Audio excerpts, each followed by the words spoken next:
Picking it up back where we left off, we were on number 41 of our final exam review for Algebra 2. And this asks us to use the change of base formula to evaluate this.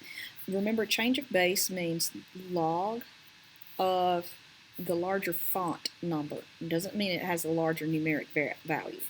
And then the little number that's hanging down, just let him drop all the way down to the bottom of the fraction, okay?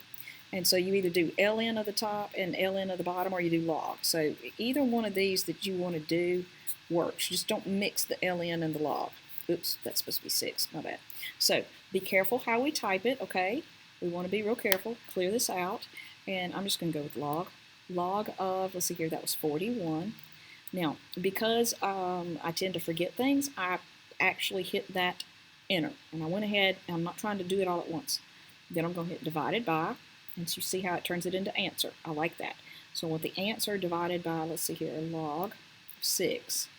And the calculator will take care of everything for me doing it that way. So I got 2.07. Okay, and so that's the only one that's close, okay, which is nice. They're not trying to trick you on the details. Okay, so this one says solve the exponential equation. So I'm going to scoot over and I'm going to write it over here on the side. So I got 9 to the 5x equals 81. Okay, well, can you rewrite 81 as 9 to some power? You can, which makes this much easier. 81 is just 9 squared. Now, as soon as you get your bases the same, that just means that your exponents have to be the same. So 5x equals 2, and you solve that equation. Divide 3 by 5, you got 2/5. Okay, so that's D sitting right there.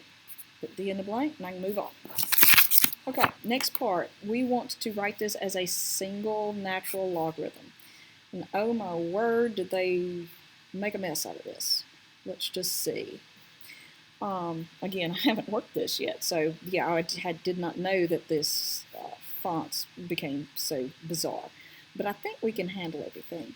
This, remember, the number out front becomes the power, okay? So I know I'm going to have b squared, and I'm also going to have y to the 4th.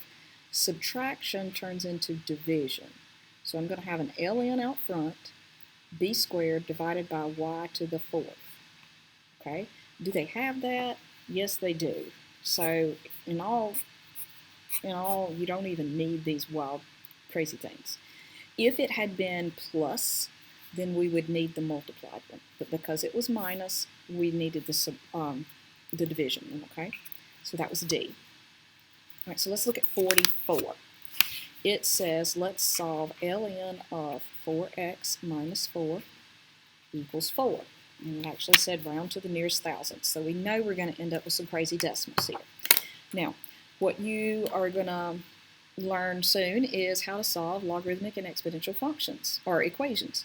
So because my logarithm is isolated over here, I can come in and I can raise both parts, and basically I do e over here and e over there. So my problem becomes the exponent. Now the good thing is e and ln cancel out, and so the 4x minus 4 is all I have left on this side, and now I have e to the 4th. Do not type that in your calculator just yet. Just let it sit there and get x by itself. You just take the page number out there.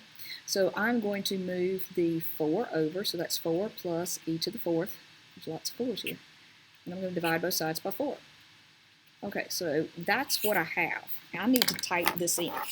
I would do it in pieces.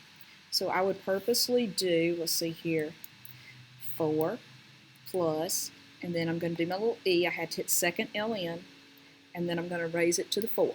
Right, I'm going to hit enter and get an answer. And then I want to divide all of that by 4. So I need 14.6. So if I look up here in my answer options, the only one that's remotely close is A. Okay. I do have number 45 scratched out, so it will also be scratched out there on the test. Now seniors, that is where you will stop. So if you're a senior, you can stop at that point. Okay.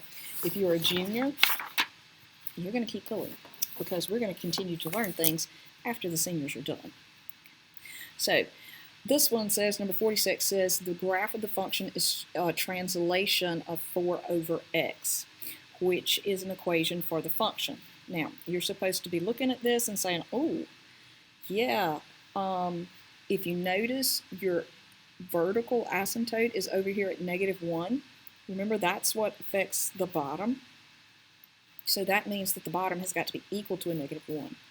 So our denominator needed to be x plus 1. Because if I set x plus 1 equal to 0 and solve it out, I get x equals -1. That's how you get an asymptote. So that's going to be the bottom.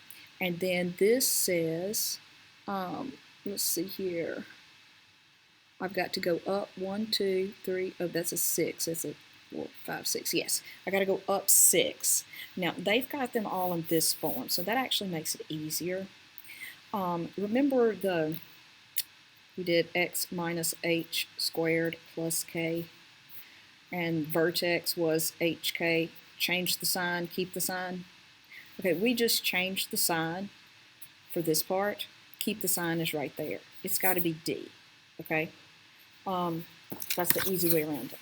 Now, if you looked at number 47, it wants to know the vertical asymptotes and the holes for the removable discontinuities, which is a mouthful. Remember, what we have to do is we need to factor and attempt to reduce. What two numbers multiply to 2 and add to 3?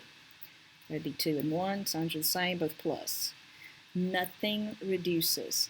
That means that we have no holes, okay? So it's going to be either C or D, because no holes, right?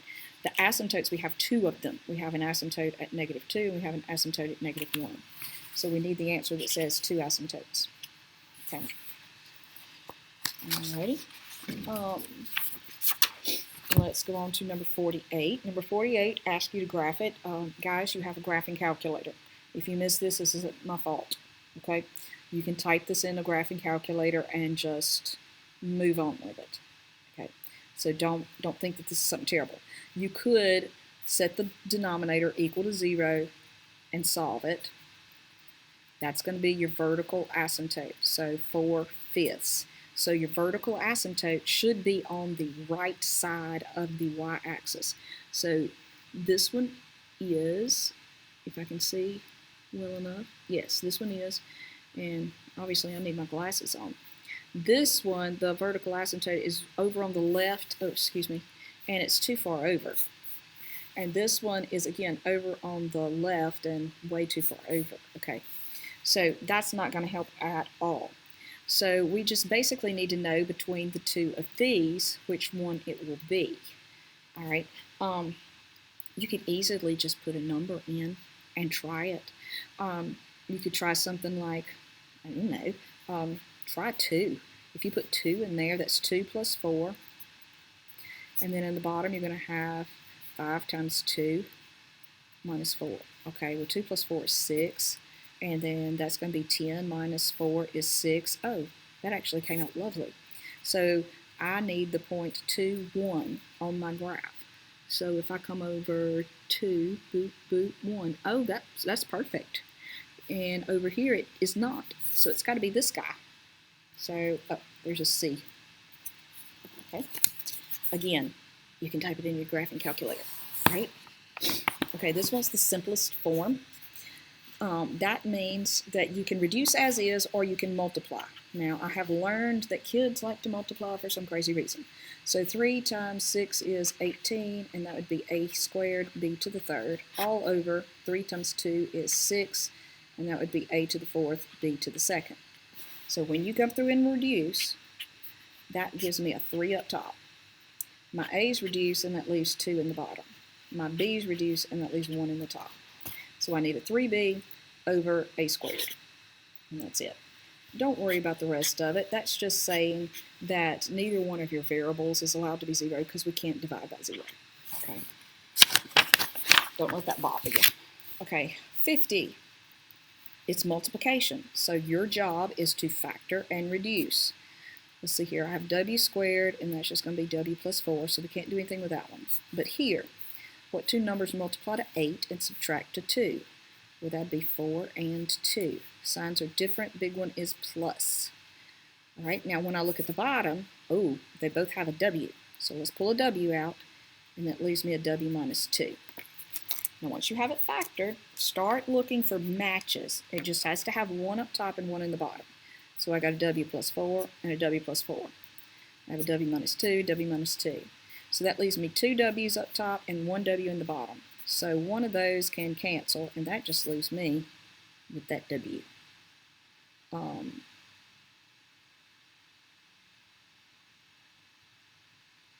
That is really weird.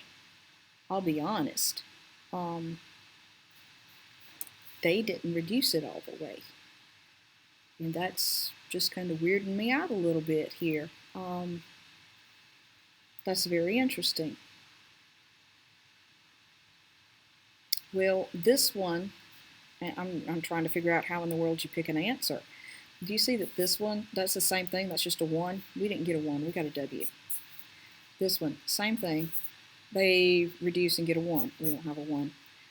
These two are the exact same answers there. What's different is here. Okay, so in the original problem, look in your denominator.